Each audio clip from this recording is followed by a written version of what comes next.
है दोस्तों, आज हम लोग रेलवे यूथ साइंस बुक का प्रैक्टिस सेट नंबर 8 पर इस वीडियो में बात करेंगे। तो आप वीडियो को पूरा देखिए, आपके लिए एक एक सवाल इम्पोर्टेंट है। आपके एग्जाम में इस वीडियो से सेम टू सेम सवाल देखने को मिलेगा। तो आप एक एक सवाल का इम्पोर्टेंट समझिए और अच्छे से तैयारी कीजिए। ओके दोस्तों, चलिए हम लोग डायरेक्ट क्वेश्चन देख लेते हैं। नेक्स्ट क्वेश्चन 1 नंबर कह रहा है कि पल की परिभाषा को किसके आधार पर व्याख्यायित किया जा सकता है। 4 ऑप्शन दिया गया है, इनमें से आपको चुनकर बताना है कि बल की परिभाषा को किसके आधार पर व्याख्यायित किया जा सकता है। तो बल की परिभाषा को न्यूटन के गति का पहला नियम के आधार पर व्याख्यायित किया जा सकता है। किस आधार पर दोस्तों? तो न्यूटन के गति का पहला नियम के आधार पर। ऑप्शन बी जो है बिल्कुल सही उत्तर हो जाएगा। ओके, चलिए नेक्स्ट क्वेश्चन देख लेते हैं। नेक्स्ट क्वेश्चन 2 नंबर कह रहा है कि न्यूटन के गति के प्रथम नियम का अन्य नाम क्या है। तो आपको जड़त्व का नियम है। मैं यह क्वेश्चन फिर से रिपीट कर दे रहा हूँ। क्वेश्चन कह रहा है कि न्यूटन के गति के प्रथम नियम का अन्य नाम क्या है। तो आपको जड़त्व का नियम है। अन्य नाम क्या है दोस्तों? तो जड़त्व का नियम है। ऑप्शन सी जो है बिल्कुल सही उत्तर हो जाएगा। ओके, चलिए नेक्स्ट क्वेश्चन देख लेते हैं। नेक्स्ट क्वेश्चन 3 नंबर कह रहा है कि स्थिर या गतिज अवस्था में परिवर्तन का प्रतिरोध करने की एक वस्तु की प्रवृत्ति को डैश कहा जाता है। तो उस प्रवृत्ति को जड़त्व कहा जाता है। क्या कहा जाता है दोस्तों? तो जड़त्व कहा जाता है। ऑप्शन डी जो है बिल्कुल सही उत्तर हो जाएगा। ओके, चलिए नेक्स्ट क्वेश्चन देख लेते हैं। दोस्तों, मैं उम्मीद करता हूं कि क्वेश्चन आपको अच्छे से समझ में आ रहा है। दोस्तों, अगर आपको वीडियो पसंद आती है तो इस वीडियो को लाइक कर दीजिए और कमेंट करके बताइए कि वीडियो आपको कैसे लगी। दोस्तों, अभी तक आप इस चैनल को सब्सक्राइब नहीं किए हैं तो प्लीज इस चैनल को सब्सक्राइब कर लीजिए और बेल आइकन को भी प्रेस कर दीजिए। ओके, चलिए नेक्स्ट क्वेश्चन देख लेते हैं। नेक्स्ट क्वेश्चन कह रहा है कि अविचलित वस्तुओं के आराम में रहने या समान वेग से चलने की प्रवृत्ति को डैश कहते हैं। तो उसे जड़त्व कहते हैं। क्या कहते हैं दोस्तों? तो उसे जड़त्व कहते हैं। ऑप्शन बी जो है बिल्कुल सही उत्तर हो जाएगा। ओके, चलिए नेक्स्ट क्वेश्चन देख लेते हैं। नेक्स्ट क्वेश्चन 5 नंबर कह रहा है कि किसी स्थिर वस्तु के स्थिर रहने या गतिशील वस्तु के उसी गति से गतिशील रहने की प्रक्रिया कहलाती है। तो वह प्रक्रिया जड़त्व कहलाती है। क्या कहलाती है वह प्रक्रिया? तो आपको जड़त्व कहलाती है। ऑप्शन डी जो है बिल्कुल सही उत्तर हो जाएगा। ओके, चलिए नेक्स्ट क्वेश्चन देख लेते हैं। नेक्स्ट क्वेश्चन आपको 6 नंबर कह रहा है कि समापन रेखा को पार करने के बाद भी एक धावक भागना जारी क्यों रखता है। समापन रेखा को पार करने के बाद भी एक धावक भागना जारी क्यों रखता है? क्योंकि गति की जड़ता उसे आगे बढ़ाती है, इसीलिए भागना जारी रखता है। भागना जारी क्यों रखता है दोस्तों? क्योंकि गति की जड़ता उसे आगे बढ़ाती है, इसीलिए भागना जारी रखता है। ऑप्शन बी जो है बिल्कुल सही उत्तर हो जाएगा। ओके, चलिए नेक्स्ट क्वेश्चन देख लेते हैं। नेक्स्ट क्वेश्चन आपको 7 नंबर कह रहा है कि जड़त्व यानी कि इनिशिया का नियम किसके द्वारा प्रतिपादित किया गया था। 4 ऑप्शन दिया गया है, इनमें से आपको चुनकर बताना है कि जड़त्व यानी कि इनिशिया का नियम किसके द्वारा प्रतिपादित किया गया था। तो आइजैक न्यूटन द्वारा प्रतिपादित किया गया था। किसके द्वारा प्रतिपादित किया गया था? तो आपको आइजैक न्यूटन के द्वारा। ऑप्शन ए जो है बिल्कुल सही उत्तर हो जाएगा। ओके, चलिए नेक्स्ट क्वेश्चन देख लेते हैं। नेक्स्ट क्वेश्चन आपको 8 नंबर कह रहा है कि जब कार एक घुमावदार सड़क पर मुड़ती है तो उसमें बैठे यात्री स्वयं पर केंद्र की विपरीत दिशा में एक बल महसूस करते हैं। यह बल डैश के कारण होता है। तो यह बल जो है आपको जड़त्व के कारण होता है। यह बल किसके कारण होता है? तो आपको जड़त्व के कारण। ऑप्शन बी जो है बिल्कुल सही उत्तर हो जाएगा। ओके, चलिए नेक्स्ट क्वेश्चन देख लेते हैं। नेक्स्ट क्वेश्चन आपको 9 नंबर कह रहा है कि जब एक गिलास पर रखे गए कार्ड को उंगली से धक्का दिया जाता है तो उस पर रखा सिक्का गिलास में गिर जाता है। यह कथन किस नियम को व्याख्यायित करता है? है? तो यह कथन जो है आपको जड़त्व का नियम को व्याख्यायित करता है। यह कथन किस नियम को व्याख्यायित करता है?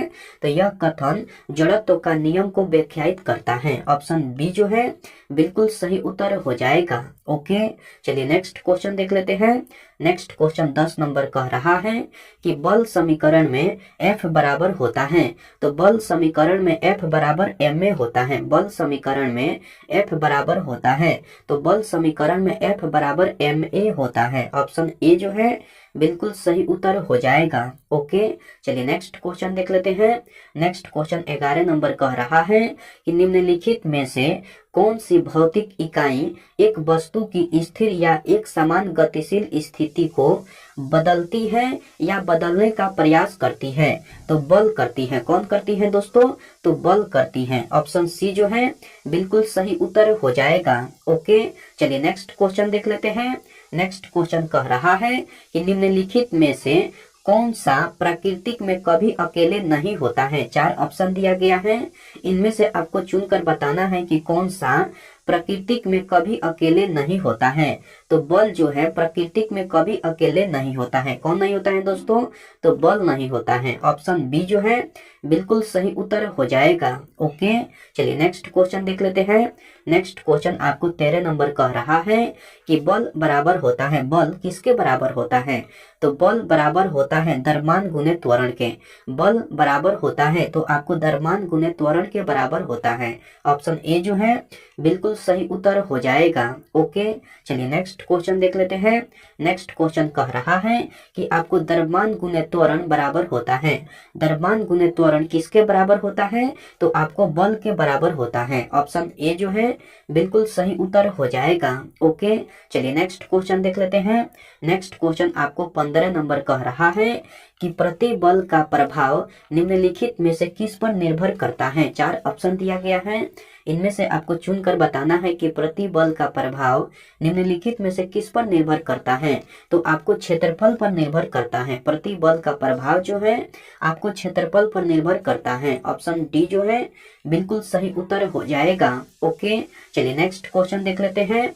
नेक्स्ट क्वेश्चन आपको 16 नंबर कह रहा है कि यदि एक वस्तु दोनों सिरों से पकड़कर खींची जाती है तो उस पर लागू बल को डैश कहा जाता है। तो उस पर लागू बल को खिंचाव बल कहा जाता है। क्या कहा जाता है दोस्तों? तो उस पर लागू बल को खिंचाव बल कहा जाता है। ऑप्शन डी जो है बिल्कुल सही उत्तर हो जाएगा। ओके, चलिए नेक्स्ट क्वेश्चन देख लेते हैं। नेक्स्ट क्वेश्चन 17 नंबर कह रहा है कि किसी पदार्थ पर डैश कार्य करने के बावजूद भी उसके आकार में परिवर्तन न होने का गुण डैश कहलाता है। तो किसी पदार्थ पर बाह्य बल कार्य करने के बावजूद भी उसके आकार में परिवर्तन न होने का गुण दृढ़ता कहलाता है। क्या कहलाता है दोस्तों? तो दृढ़ता कहलाता है। ऑप्शन सी जो है बिल्कुल सही उत्तर हो जाएगा। ओके, चलिए नेक्स्ट क्वेश्चन देख लेते हैं। नेक्स्ट क्वेश्चन 18 नंबर कह रहा है कि जब दो समान बल किसी निकाय पर और विपरीत दिशा में कार्य कर रहे हों तो निकाय पर कार्य करने वाला बल बन जाता है। तो निकाय पर कार्य करने वाला बल जो है आपको शून्य बन जाता है। क्या बन जाता है दोस्तों? तो निकाय पर कार्य करने वाला बल जो है आपको शून्य बन जाता है। ऑप्शन बी जो है बिल्कुल सही उत्तर हो जाएगा। ओके, चलिए नेक्स्ट क्वेश्चन देख लेते हैं। नेक्स्ट क्वेश्चन 19 नंबर कह रहा है कि डैश प्राकृतिक में अकेले कभी नहीं होता है। तो बल जो है प्राकृतिक में अकेले कभी नहीं होता है। कौन नहीं होता है दोस्तों? तो बल नहीं होता है। ऑप्शन ए जो है बिल्कुल सही उत्तर हो जाएगा। ओके दोस्तों, चलिए नेक्स्ट क्वेश्चन देख लेते हैं। नेक्स्ट क्वेश्चन 20 नंबर कह रहा है कि किसी वस्तु को गति में लाने के लिए उसे धक्का देना या खींचना क्या कहलाता है? तो वह आपको बल कहलाता है। क्या कहलाता है दोस्तों?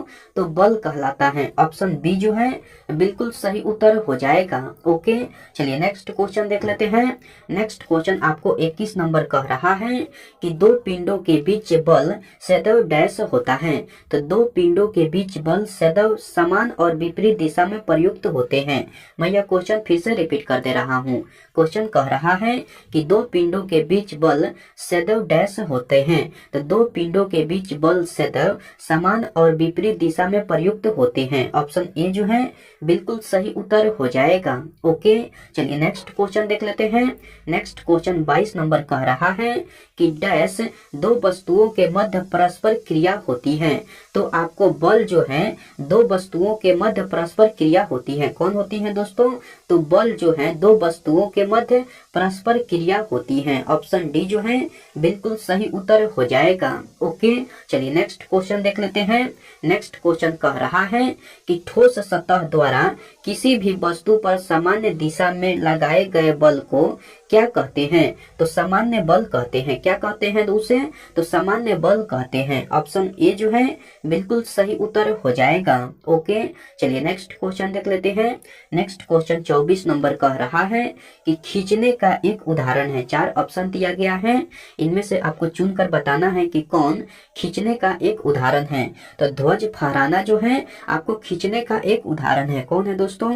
तो ध्वज फहराना जो है एक खींचने का उदाहरण है। ऑप्शन ए जो है बिल्कुल सही उत्तर हो जाएगा। ओके, चलिए नेक्स्ट क्वेश्चन देख लेते हैं।